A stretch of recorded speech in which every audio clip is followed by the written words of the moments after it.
Welcome back, everyone, to the Deep Dive. Great to have you with us. Today, we're embarking on a journey that's, well, deeply personal and incredibly important. We're diving into Chapter 17 from Peter Attia's fantastic book, Outlive. It's titled Work in Progress, The High Price of Ignoring Emotional Health. And this chapter really is a pivot point in the book. Attia, the physician we've seen meticulously focus on longevity and physical health, suddenly he steps out of that role. He becomes the patient, really laying bare his own profound struggles with emotional health. And he reveals something pretty fundamental, that emotional health isn't just, one part of a long life. Maybe it's the actual foundation for a life truly well lived. The way he pulls you in is so powerful. He talks about hitting this personal rock bottom, not a physical illness, but a really dramatic, rage-fueled incident in a parking lot. And even more chillingly, he describes his reaction or lack thereof to a major family crisis involving his baby son. These moments, they basically forced him to face years, maybe decades of, ignored emotional stuff. It's incredibly raw, very vulnerable. Exactly. Yeah. And that's why this deep dive feels so necessary.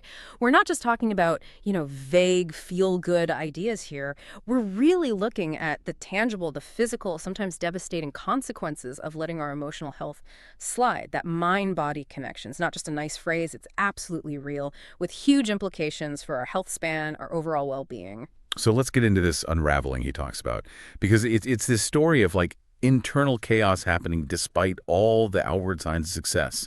He had the thriving medical practice, the family, the book contract for this very book, all the markers we think of. But inside, he was profoundly out of control. He talks about this moment just weeks before he finally got help. He's in a parking lot about to get into a physical fight, face to face with a stranger, just consumed by this intense rage. He actually found himself wanting the other guy to hit him first so he could, and these are his words, rip his larynx out. Later, he realized with this sort of cold clarity just how close he was to losing absolutely everything. His house, his medical license, his freedom, his marriage. Yeah. It's a terrifying picture. It really is. It's a striking example, right? It shows how even people who seem incredibly high-functioning, who look like they have it all sorted, they can be right on the edge emotionally. Often hidden right beneath that success are these deep, unaddressed wounds. And what really drives home his emotional state is this incident from July 11th, 2017. He remembers the exact time, 5:45 p.m. His infant son, Ayrton, just stopped breathing, turned blue. His wife, Jill, she's a nurse, and their nanny did CPR, saved his life. Even the paramedics were amazed, saying they never see these kids come back. But Attia, he's on the phone, he's in New York, and his reaction is almost clinical, detached. He literally said, "Okay, call me when you get to the hospital so I can talk to the doctors in the ICU." And even though Jill begged him to come home, he stayed in New York for 10 more days. He was busy with important work. He writes later about feeling nauseous thinking back on it and how he still struggles to fully forgive myself. Wow. Yeah, that level of detachment, that dissociation, it's a classic sign of deep trauma, really. It's like his brain just shut down the emotional circuits to cope. And his friend, Paul Conti, a psychiatrist, they were classmates in medical school, he saw it. He sensed how deeply troubled Attia was. Conti apparently gently but persistently pushed him towards getting help, specifically at a place called the Bridge to Recovery in Kentucky. Attia resisted at first, right? He thought those places were just for drug addicts. But Conti pointed out that addiction shows up in many ways, work, substances, whatever, and often goes out of past trauma. Conti saw all the signs in Attia, the anger, detachment, obsessiveness, a need to achieve that was fueled by insecurity. Attia was so resistant, apparently he even yelled, "Fuck you," at an intake person for the bridge and hung up. So it sounds like it really took something undeniable, something external, to finally push him over the edge. And that came from Jill, his wife. She gave him this incredibly blunt ultimatum, basically, "You're no help to me right now. In fact, you're actively hurting me, and you're hurting our kids very badly." That kind of brutal honesty must have been what finally forced his hand. And this really brings us to why Attia's story, as personal as it is, matters so much to you, our listener. His journey just starkly shows the huge impact of leaving emotional health unaddressed. Ignoring it isn't just about feeling bad. It can cause real physical problems, like triggering heart issues from extreme stress. Think about that parking lot rage he felt. It can also lead to what he terms slow-motion suicides, things like drug or alcohol abuse, reckless behavior. Basically, a slow self-destruction. I mean, look at the stats. The CDC estimated over 100,000 drug overdose deaths in the U.S. just between April 2020 and 2021. These deaths of despair, as they're sometimes called, are actually dragging down life expectancy, particularly for middle-aged white men and women. And it's not only substance abuse. The data on loneliness is staggering too. Just feeling lonely significantly increases your risk of dying early, almost as much as smoking does. So the big takeaway here is getting your emotional house in order. It's just as vital, maybe even more vital, than any diet or checkup for living a genuinely long, good life. When Attia first got to the bridge, those initial days sounded absolutely agonizing. He said they felt like weeks, even months. They deliberately took away his phone, his book, anything he could use to escape, really, to force that introspection. He described just sitting in misery, kind of shuffling through the day like a zombie, totally unable to connect or even say how he felt during check-ins. Just this constant, simmering rage. He thought he didn't belong there, with these broken people. But then another resident, Sarah, someone who'd been there a while, she saw right through him. And she said something simple but incredibly wise. Hey, it's okay, nobody shows up here on a winning streak. That really landed for him. Wow, that line, nobody shows up here on a winning streak. That really hits home, doesn't it? It just perfectly captures that feeling of being at rock bottom, that sense that the only way is up, because you can't go any lower. Exactly. And after a few more days of wrestling with himself, he finally had this breakthrough moment. It was during a group session, everyone sharing their life stories. He reluctantly shared his, including the childhood sexual and physical abuse starting when he was just 5. But he told it with this kind of defensive spin, trying to rationalize it, trying to link the abuse to what he framed as positive adaptations. Like, he mentioned taking up boxing and martial arts at 13 gave him discipline, focus, a way to channel anger. Useful things. He even sort of argued that these awful experiences might have pushed him towards becoming a doctor, wanting to care for others. He basically concluded that, in a weird way, the abuse may have actually saved my life, almost implying he didn't really need to be there at the bridge at all. That's such a common defense mechanism, isn't it? Trying to find the silver lining, the positive outcome from something incredibly painful. It's almost like a way to avoid facing the sheer horror of it. But how do you even start to untangle that kind of narrative, especially when parts of it feel genuinely true? It is a common defense, yeah. But his therapist there, Julie Vincent, she saw right through the minimizing, as she called it. And she asked him this question, this pivotal question that just stopped him in his tracks. She said something like, you were 5 years old when this first happened, right? And your son Reese is almost 5 now, right? Yeah. So you're saying it's okay that this happened to you when you were his age, but would you be okay with people doing that to Reese now? And that direct comparison, that just shattered his defenses. It led to his first real, genuine emotional release, a huge moment for him. And this breakthrough opened the door for him to understand a framework they use at the bridge called the trauma tree. The basic idea is that the undesirable behaviors we see in adults, addiction, anger issues, whatever, they're actually adaptations that grew out of trauma suffered in childhood. So think of the adult behaviors as the trunk and branches of the tree, the parts you can see. But to really understand them, to change them, you have to dig down to the roots, hidden underground, the unaddressed trauma. That's a really potent image. So what are those core types of trauma? What forms the roots of this tree, according to their model? They break it down into 5 main categories, which can really help people identify their own experiences. First is abuse that can be physical, sexual, emotional, or even spiritual abuse. Second, neglect, the absence of necessary care. Third is abandonment, which can be physical or emotional. Fourth is enmeshment, where those healthy boundaries between parent and child get blurred. Maybe the child takes on adult emotional burdens. And fifth is witnessing tragic events. These 5 cover most of the kinds of experiences that can deeply wound a child. They also talk about the difference between big T trauma, like a violent assault, something clearly catastrophic, and little t trauma. Little t might be something like growing up with an alcoholic parent, constant criticism, things like that. And the crucial point here is that while big T events are awful, the cumulative effect of many little t traumas over time can be just as damaging, maybe even harder to heal because people often dismiss them, saying, it wasn't that bad. Another therapist, Jeff English, gave this really broad definition for trauma: moments of perceived helplessness. It highlights that feeling of powerlessness. Even if it wasn't life-threatening, that can leave deep scars. And it's important to separate that from just normal adversity. Right? Not every tough experience counts as trauma. Absolutely. Attia makes that distinction clearly. Adversity, like, say, a kid losing a race and not getting a medal, that can actually build resilience, be motivating even. The trauma isn't losing the race, it's maybe getting screamed at by a parent because they lost. That's the difference. He even points to a 2019 study on NIH grants where scientists who faced early funding setbacks actually ended up having more impactful careers than those who got funded right away. So adversity, handled well, can be good. The problem is when kids adapt to their trauma wounds in ways that serve them then, but become maladaptive, dysfunctional patterns in adulthood. And these patterns, these branches growing from the trauma roots, fall into four main types. First, addiction. Not just drugs or alcohol, but also things society might even praise, like workaholism, exercise addiction, perfectionism. Attia definitely saw himself there. Second, codependency. Third, habituated survival strategies like chronic anger or rage, another check for Attia. And fourth, attachment disorders, meaning real difficulty forming and keeping healthy relationships. Attia checked that box too. His story is almost a case study for this framework. It really sounds like his own life perfectly illustrates how these branches grow from those hidden roots. And it makes you think about how traditional medicine, what he calls medicine 2.0, often just doesn't cut it here. It tends to, diagnose, prescribe, and lot bill, treating the symptoms, the branches maybe, but not really digging into the roots. Even something like the DSM-5, the big manual for mental disorders, while it's useful for labels, it can sometimes miss the unique individual story underneath. You've absolutely nailed a critical point there, and this is where we need to distinguish between mental illness and the wider idea of emotional health.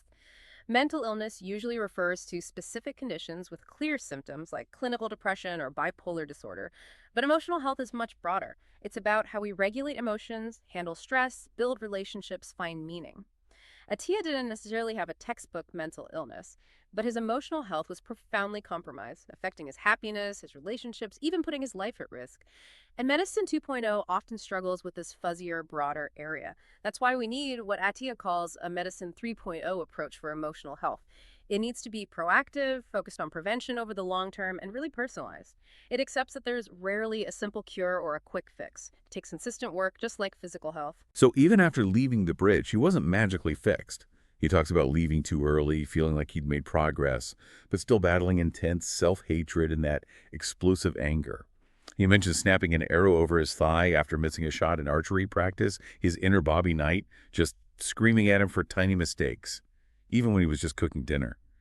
It wasn't until this really extreme self-destructive breakdown during the COVID pandemic in April 2020, throwing things, tearing his clothes, actually thinking about suicide, that he finally went to another facility, Psychological Counseling Services, or PCS, in Phoenix. Yeah, that COVID meltdown sounds like his ultimate rock bottom, the challenger explosion moment, as he called it, where all the ignored warnings finally led to catastrophe. At PCS, he spent 3 really intense weeks, and that's where he truly confronted how his perfectionism and workaholism were completely tangled up with performance-based esteem. Basically, his self-worth was entirely built on achieving things, and beneath that was this massive foundation of shame from the trauma, maybe inherited shame, just deep self-loathing. He could even manage to write 47 self-affirmations, one for each year of his life. The shame just wouldn't let him believe anything positive. But then something shifted. On day 19, a therapist was gently probing him about why he used to keep his birthday a secret as a kid, into his 20s even. And that line of questioning somehow unlocked this huge realization for him. He suddenly saw that little sweet boy did not deserve any of it, and he was still with me. It was like connecting with his younger, wounded self. And that connection finally allowed the affirmations to just pour out. He could finally write things like, I am flawed but not defective. I'm a good husband and father. I'm not my shame. I will find a way to love myself. It reminds me of that Jacob Riis quote about the stonecutter hammering away 100 times, and then the 101st blow splits the rock, not just the last blow, but all that had gone before. That cumulative effort finally breaking through. That's a perfect analogy for it. It really highlights that consistent effort, but also the need for the right tools to make that effort count. And this is where dialectical behavior therapy, or DBT, really comes into play for him.